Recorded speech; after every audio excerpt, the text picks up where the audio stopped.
CPM-ന്റെ ഭാവി എന്താണ് പാലക്കാടിനെ സംബന്ധിച്ച്? അത് വലിയൊരു പ്രധാനപ്പെട്ട ഒരു ചോദ്യമാണ്. കാരണം പാലക്കാട് ജില്ല പരമ്പരാഗതമായൊരു ചുവപ്പ് കോട്ടയായിരുന്ന ഒരു ചരിത്രം നമുക്കറിയാം. അതിൽ നിന്നൊക്കെ മാറി ഇപ്പോൾ പ്രത്യേകിച്ച് നഗരമേഖലകളിൽ CPM-ന് വലിയ തിരിച്ചടി ഉണ്ടായിട്ടുണ്ട്. ആ തിരിച്ചടിക്ക് ഒരു വലിയ പരിധിവരെ കാരണം നഗരമേഖലയിലുണ്ടായ ജനങ്ങളുടെ നിലപാടുകളിലുള്ള വ്യത്യാസമാണ്, ആറ്റിറ്റ്യൂഡ്സുള്ള വ്യത്യാസമാണ്. അതോടൊപ്പം CPM-ന്റെ ഭരണത്തോടുള്ള ശക്തമായ പ്രതിഷേധമാണ്.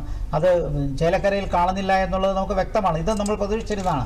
ഒരു പാർട്ടിയുടെ ശക്തമായ കേന്ദ്രമായ ചേലക്കരയിൽ ഭരണവിരുദ്ധ വികാരം ഉണ്ടെങ്കിൽ പോലും അത് ഉദ്ദേശിക്കുന്ന രീതിയിൽ തോൽപ്പിക്കാൻ പറ്റുന്ന രീതിയിലുള്ളൊരു മത്സരമാക്കാൻ പറ്റുന്നില്ല. എന്നാൽ നേരെ മറിച്ച് ഇടതുപക്ഷത്തിന് അതേപോലെ ഒരു സാഹചര്യം സൃഷ്ടിക്കാൻ പറ്റുന്നില്ല എന്ന് മാത്രമല്ല, മിഡിൽ ക്ലാസ് വോട്ടേഴ്സ് CPM-നെതിരെ ശക്തമായി തിരിഞ്ഞു. അതാണ് ഇത്തവണയും പോളിംഗ് ശതമാനത്തിൽ ഉദ്ദേശിച്ച വളർച്ച ഉണ്ടാക്കാത്തത്. CPM കേന്ദ്രങ്ങൾ പ്രതീക്ഷിച്ചത് എന്താണ്?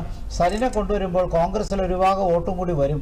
അങ്ങനെ രണ്ടും കൂടി ചേരുമ്പോൾ തീർച്ചയായിട്ടും ചിലപ്പോൾ ജയിക്കാൻ തന്നെ കഴിയും എന്നുള്ള പ്രതീക്ഷ. 50,000-നടുത്ത് വോട്ട് വരെ സരിൻ പ്രതീക്ഷിച്ചിരുന്നു. ഇപ്പോൾ നമ്മൾ ഇപ്പോഴത്തെ കണക്കനുസരിച്ച് 25-24 താഴെയാണ് നിൽക്കുന്നതെന്നാണ് ഞാൻ മനസ്സിലാക്കുന്നത്. അപ്പോൾ ആ നിലയ്ക്ക് ഈ പോളിംഗ് ശതമാനം കണ്ണാടിയിലൊഴിച്ച് മറ്റ് പഞ്ചായത്തുകളിൽ വർദ്ധിക്കാൻ സാധ്യത കാണുന്നുമില്ല ഇടതുപക്ഷത്തിന്. അപ്പോൾ ഇടതുപക്ഷത്തിന് വലിയൊരു തിരിച്ചടിയാണ് ഇവിടെ ഉണ്ടായിരിക്കുന്നത്.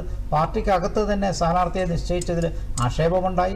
രണ്ടാമത് പെട്ടി വിവാദം വന്നത് മറ്റൊരു വലിയൊരു കോൺട്രവേഴ്സിക്ക് കാരണമാക്കി. അത് തെളിയിക്കാൻ കഴിഞ്ഞില്ല. പോലീസിനെ ഉപയോഗിച്ച് കോൺഗ്രസിനെയും മറ്റ് സ്ഥാനാർത്ഥികളെയൊക്കെ സമ്മർദ്ദത്തിലാക്കാൻ ശ്രമിച്ചു എന്ന ആക്ഷേപം വന്നു.